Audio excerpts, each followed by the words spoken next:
ஜம்மு காஷ்மீர் சட்டப்பேரவைக்கு நாளை மறுதினம் இரண்டாவது கட்ட தேர்தல் நடைபெறும் நிலையில் இறுதிக்கட்ட பிரச்சாரத்தில் கட்சிகள் தீவிரம் காட்டி வருகின்றன.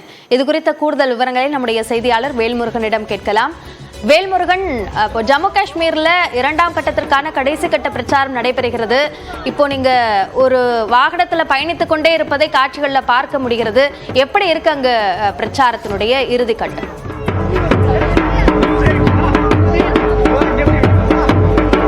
அப்படியா, தற்பொழுது காஷ்மீருடைய தொகுதிகளில் தற்போது தேர்தல் மிக தீவிரமாக இரண்டாம் கட்ட தேர்தல் நடைபெற்றுக் கொண்டிருக்கிறது. இந்த நிலையில் ஏராளமான கட்சிகள் தற்போது இந்த இறுதிக்கட்ட பிரச்சாரத்தில் தீவிரமாக ஈடுபட்டு வருகிறார்கள்.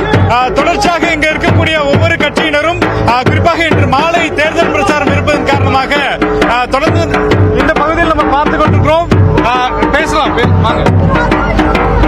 How is going? I am going today have rally from PDP.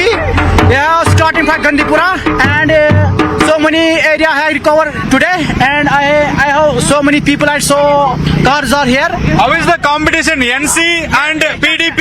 I have I have three candidates have competition today. Okay. NC and Engineer Rashid and PDP. 2-3 candidates have so critical. Okay. Very tough competition. Okay.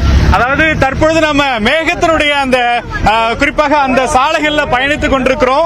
PDB கட்சியினர் இங்க வந்து வாகன பேரணியில ஈடுபட்டு வர்றாங்க. நீங்க நேரடியா நம்மளுடைய ஒளிப்பதிவாளர் செந்தில் காண்பிக்கக்கூடிய காட்சிகள் வந்து பார்த்துக்கிட்டு இருக்கோம். கிட்டத்தட்ட இந்த வாகன பேரணியில நூற்றுக்கணக்கான வாகனங்கள் வந்து இந்த பயணத்தை மேற்கொண்டிருக்கிறாங்க.